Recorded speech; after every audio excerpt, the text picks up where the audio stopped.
Okay, it's 31 almost already. So let me go ahead and share the presentation with you. That looks right. Are you seeing my screen? Yes, yes. Perfect. Okay, then, well, let's get started. Well, hello everyone. My name is Alexander Trost. I'm a DevOps engineer at Cloudical, and we're here with my colleague Joland. Joland, we're here. Hello, everyone. Here's Julian, and nice to have you here back again in our webinar with respect to Kubernetes security.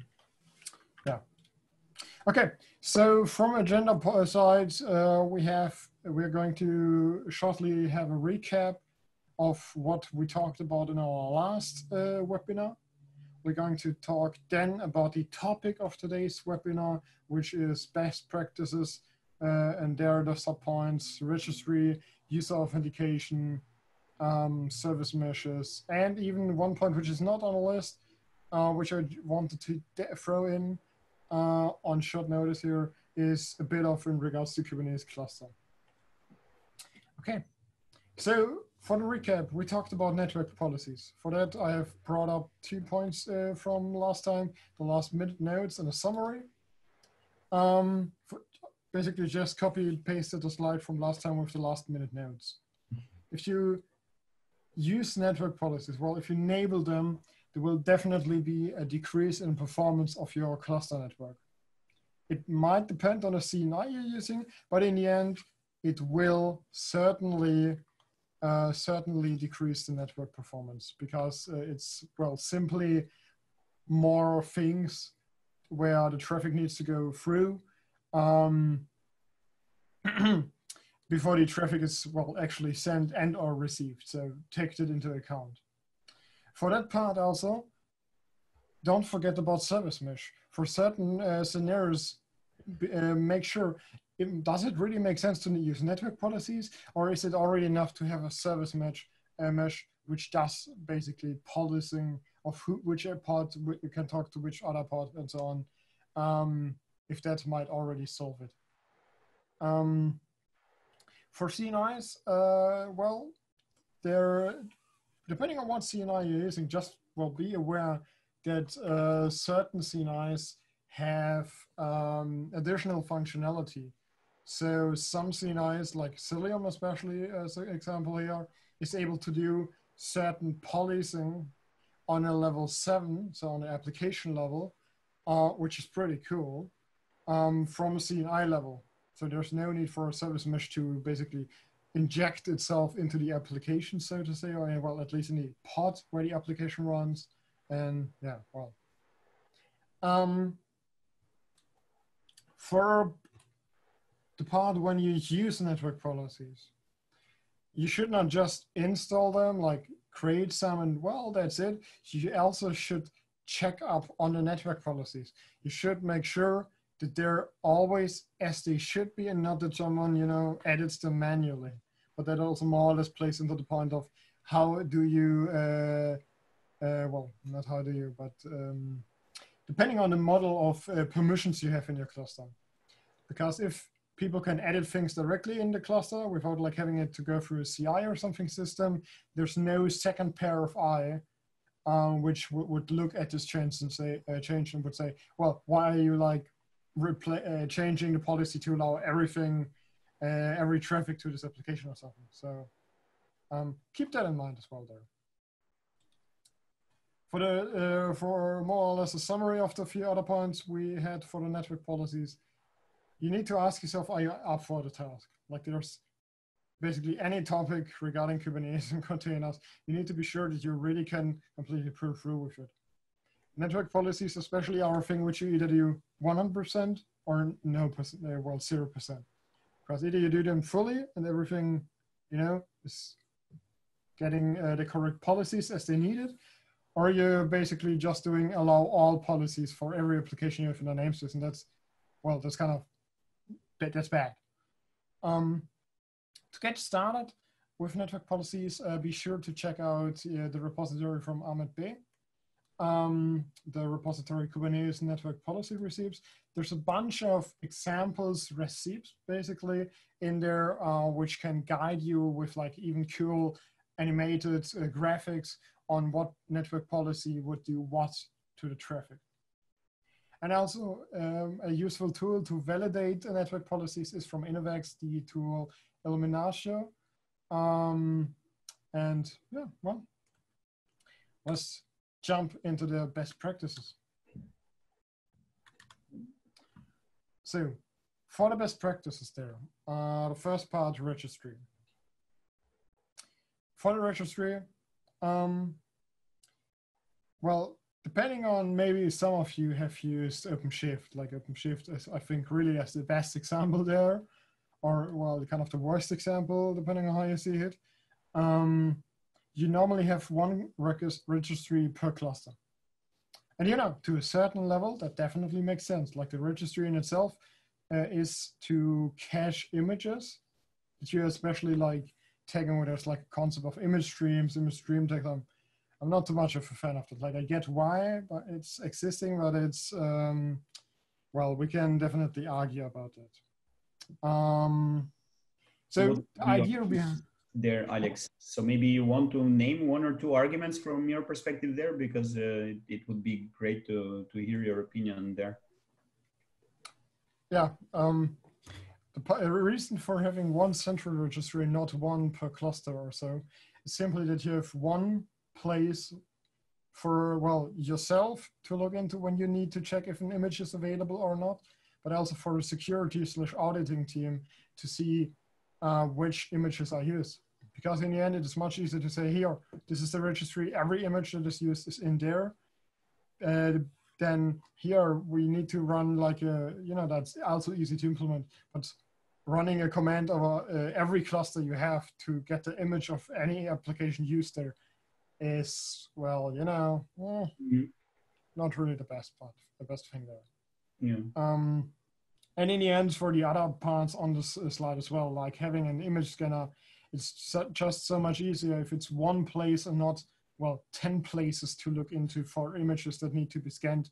And in the end, even continuously scanned plus categorized, depending on security issues going on.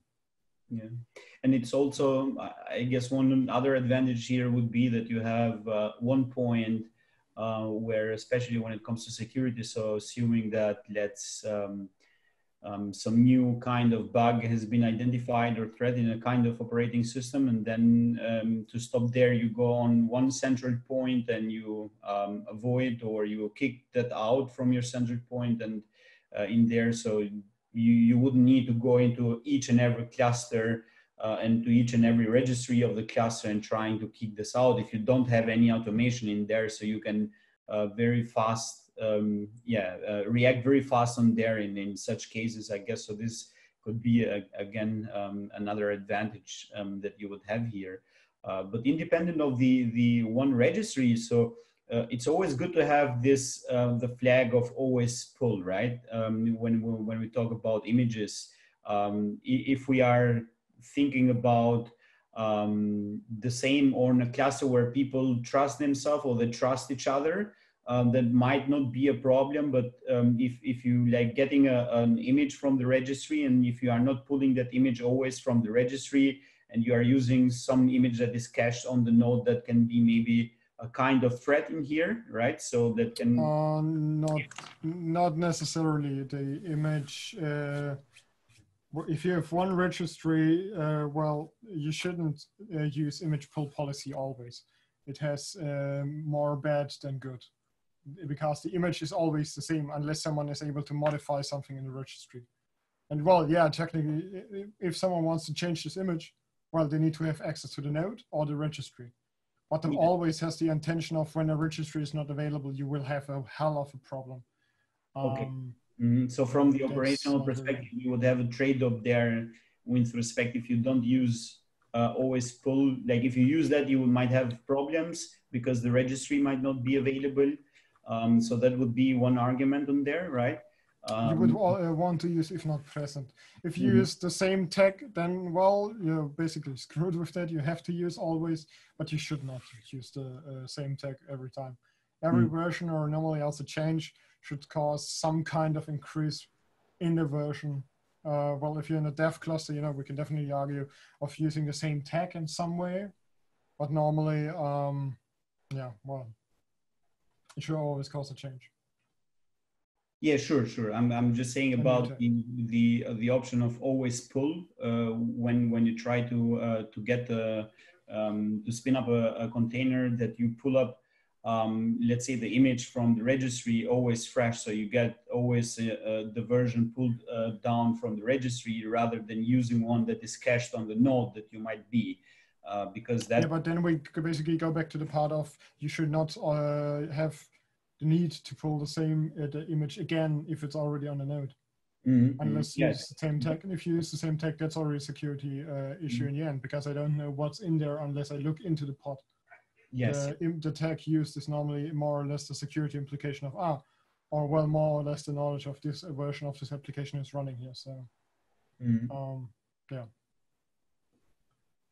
No. For the part with when you have run registry per cluster, well, it can make sense for certain scenarios, or in regards to caching images that are being pulled, basically as a pull-through cache. But if you especially looking at OpenShift there, if you have a dev cluster and your QA and production cluster and so on, it's more or less ending up in, you need to have some kind of sync script, which is syncing all images from dev to the QA environment, and from QA to the production environment and so on. It's in the end just making everything more difficult. Why is there a need for something like that? If you correctly tag your things and such, there would be no way to have something, to have the need of something like this. You would have just one central place for the image. And in the end, you would more or less also try to always, well, use the same image, not build the image newly in every cluster you use it in. So yeah, no. For the image scanner part, I said, well, having it in the registry is cool and all, but best would be to already have some mechanisms in place in the CI as well, or in the CD part, depending on where it would make most sense to integrate it. I said, well, yeah, before you push it maybe, or maybe just after you've pushed it, that the CI is basically waiting if the CI is green. Maybe not necessarily for the dev environment, but at latest for the production environment, that there is a check before, is the image clean or is it not clean? If it's not clean, well, then obviously it will be rejected or something. And then sure, the image is either continuously scanned, or at least the knowledge of the images on what software is installed where is continuously scanned / monitored, that no new CVs / threads or whatever you want to name it have appeared for the software that is in the current container images. Yeah. Okay, that's for the registry part basically. User authentication. For user authentication, it's more or less in the end question of, do you already have a user management or something? Do you already have a central place in the company where the users are authenticating themselves, or is it more, well, that you don't have one yet? In smaller companies, you might, well, need to have a separate account everywhere created, or not have such a central place. But especially also for Kubernetes there, and even the applications running in Kubernetes that are more necessarily on the, well, let me call it administrative side, like Grafana, Prometheus and such like that. Especially there, it is making everything easier if you have a single sign-on. So that basically in the morning, I sit at my computer, I log in once for, well, the web log authentication basically, and depending on how it's implemented, a second time for my kubectl or OC for OpenShift, for example, to get my token for the day or something, depending on how it's implemented there. It's just in the end, so much more comfortable to log in once, so you have the SSO, the single sign-on there, And then, you know, I can just freely navigate around the cluster around like multiple Prometheus, for example, if you have, depending on how your monitoring concept is looking. And the same for Grafana as well, without having every time to click to log in by password and such. And, you know, maybe every instance has a different one. Like, why does it need to be like that? There's applications like Keycloak. If you don't have any user management yet, Keycloak, it would be definitely worth to check out, as it's allowing you to completely like build up a new separate user management, even with like social logins like GitHub and such. Like, awesome, cool tool. I love to use it at customers. It has a UI. It's pretty convenient. Its setup is pretty easy. There's a Helm chart and stuff for it. Well, what else is there to say? It's a cool, good working thing, of piece of software in the end. Yeah. If you have already like a LDAP or something, like or even put like a SAML or OAuth2, OpenID, whatever you want to call it, their provider, then you would probably want to check out DEX before Keycloak. DEX, because it's more or less focused to basically plug in with any kind of like, well, already existing user management system / login system, however you want to call it, and provide the correct way, well, the correct format in quotes to Kubernetes that you can easily do like the single sign-on and such stuff as well. But it's still followed after Keycloak. Keycloak is also kind of like you can plug in a LDAP, you can use Kerberos and such even, and as said, like the social logins and such make it also kind of attractive there to like, especially if you have external people, have them log in there and have this point for the Kubernetes as a separate user management system combined with the existing like LDAP or something that you already have established, or maybe even like a SAML / OpenID provider in your company. Yeah. So what is your experience in there, Alex, as you have talking about Keycloak, saying that is a very nice and interesting tool, providing so many capabilities and features. What is your experience when it comes there to monitoring user access, in a sense like auditing who has access to where and who has access what at what time? And what is your experience with that? How easy is this from your perspective? Haven't you looked at those capabilities in your experience so far? Well, there's logs for it. And basically mic drop, like there's logs for it. If you want to know who's logging in, you can enable that and it's logs in the end. So pass the logs, like throw it in a seam and be happy to put like that. Like there is no, let's say, user interface from Keycloak providing you that information. So you would need them to. It is also available as through the interface, but in itself, there's logs. Like 90% of the companies like, yeah, we need audit logs. Well, it is available. 90% of the time, nobody looks at them anyways. Maybe the security team. So it is available as logs, and yeah, you can look at it at the events happening. Even like you have a full admin log as well, where you can say, well, have a log message when someone adds somebody to a group or something, or adds a role and such. Like you have audit logs. Like it's a dream come true for a security team, but well, you have it as logs in the end.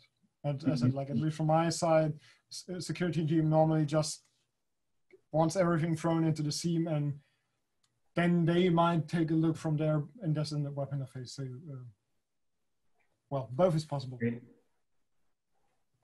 No.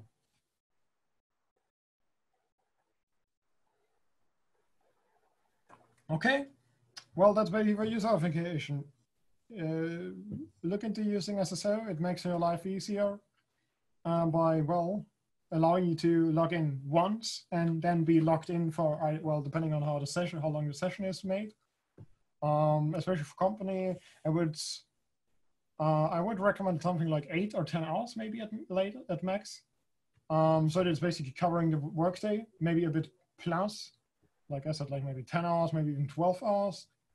But normally that's like you log in once and you have like a LastPass or similar bit1 or whatever, you know, set up, and you have the password in it. So you would click autofill, and but that's it. So yeah, not too much of a hassle there, depending on how you've implemented it. But having it as at least a single sign-on, especially for applications that people access in the Kubernetes cluster, is also making it easier. As with OpenShift, normally with the OAuth proxy that is going on there, that's a real pain in the ass, because you need to log in every time when the pod has restarted, and every time, or I think not every time, but at least once when you access the new service there, you have to also confirm that you allow your username and email address to be given to this auth proxy. And you know, yeah, it has a reason to be there, but it's a pain in the ass if you need to do that every time you log into a new Prometheus or something, or Grafana or whatever other application that's made for, well, administrators or like the users of the platform. So, yeah. Okay, moving on to service measures. Well, as I had in the recap for the network policy stuff, are you up for the task? It's the same with network policies. Network policies sound simple, but is and can be pretty hard to implement, especially if you already have a running cluster, and might even break things. So you need to be aware of that it can and will break things, and that you simply need to be aware of that everybody will be on board for the task, because especially service mesh, like Istio here as a kind of bad example, if you will, so has like everything you want for your application: load balancing, canary deployment, green, red, blue, whatever deployment, you know.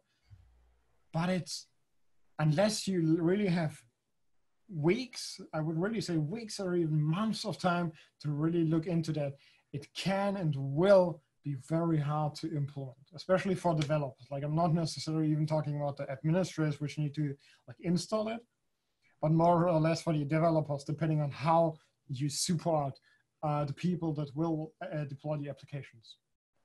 And as a side note there, if you just want some TLS, MTLS it's called, between your applications, just use something like Linkerd, something plain simple like that. I think you can even do like canary deployment.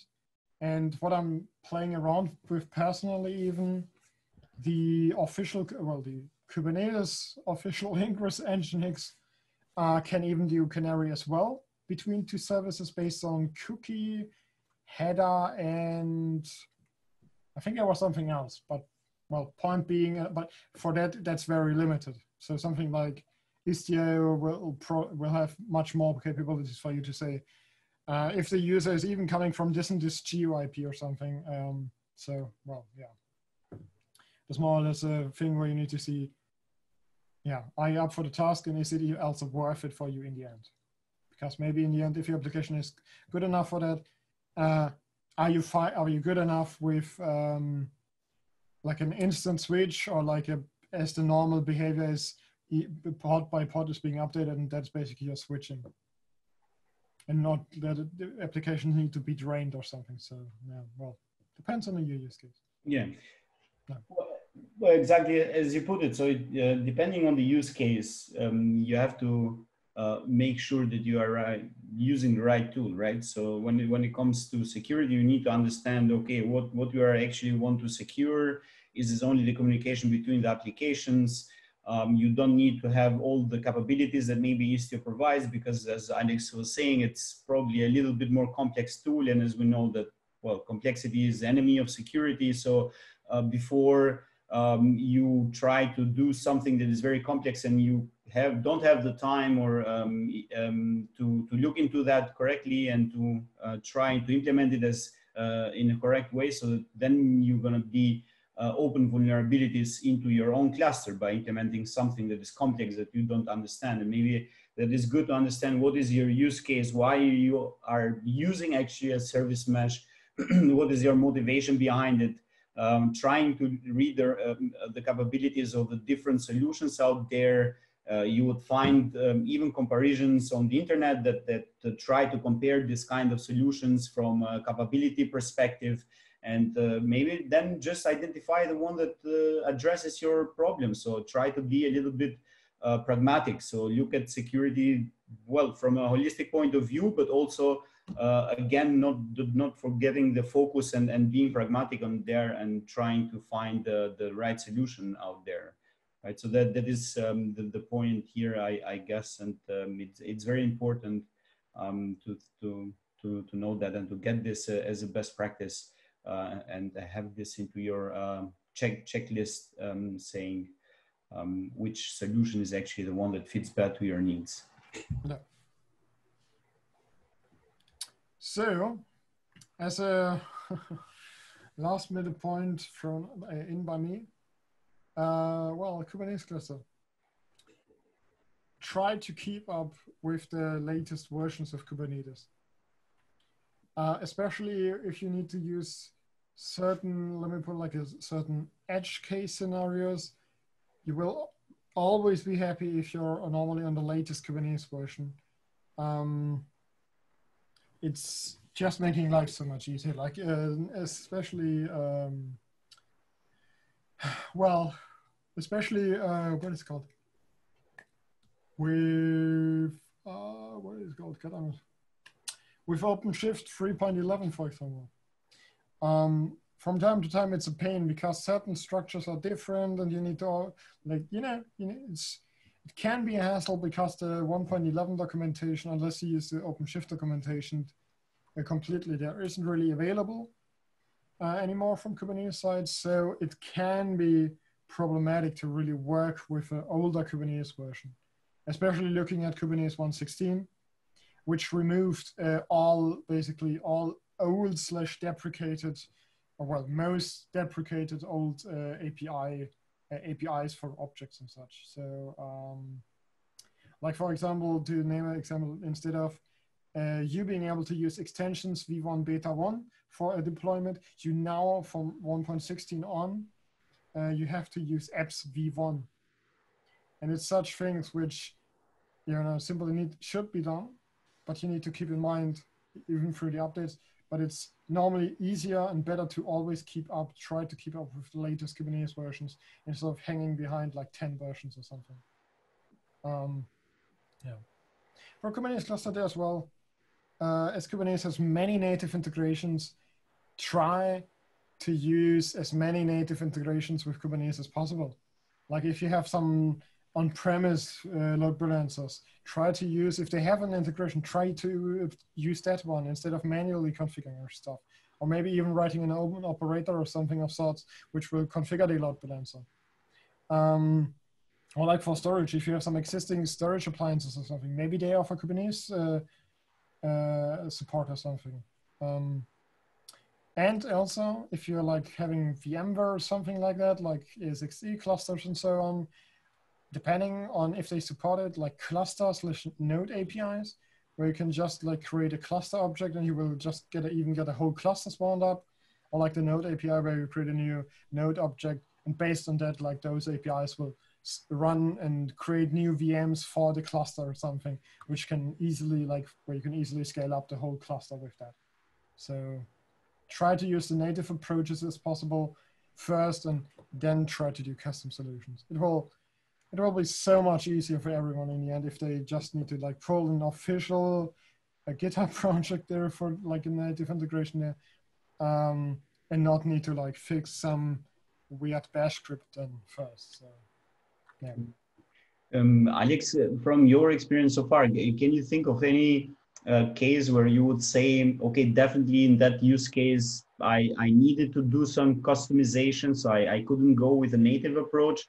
Or do you have actually the feeling or the experiences there that there is enough native integrations there that you actually should go with that at the end of the day, because there are so many possibilities out there that you don't need so much really to do customization?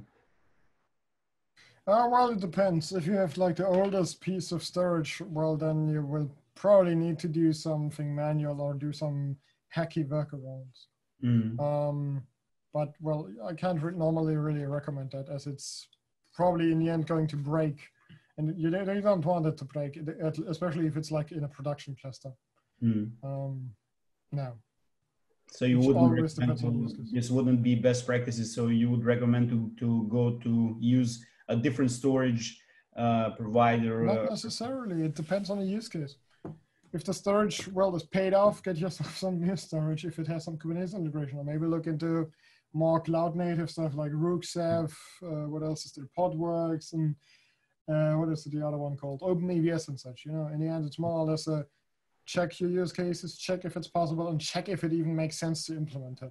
But something as simple as load balancers can make sense to have a native integration with, or even write some custom solution for that. But if you, for example, have all your applications use HTTP, especially coming from like the internet to your to the cluster, and you're using like Nginx ingress or other ingress providers, then it wouldn't be too much of a, even being a manual process, you know, it's not good that it's a manual process, but having a way of, if you just need one load balancer, it's not good, but it doesn't make sense for you to put in like hours of work to try to create some custom implementation even for something that to work. So depends on the use case, simply. I see. So yeah, well, as a more or less information regarding the webinar series, we are going on a break for August, basically. We're going to be back on the 8th September with best practices number 2. More information will be given, like I think around the week at latest before the next, for the 8th September. So stay tuned for that. We'll keep you up to date. I think LinkedIn, Twitter, and maybe in Xing or something. So, well, feel free to follow us there. And for the previous webinars, the uploading, the recordings of the webinar series should more or less now, till today, this one hasn't been uploaded yet, should mostly be all uploaded to the YouTube channel of Cloudical. Okay, I would say there's no questions. Thanks for being here with us today, and we'll see you hopefully next time on 8th September for the next webinar. Yeah. Thank you. Wish you all also a great summer break. See you next time. Have a good day. Bye-bye.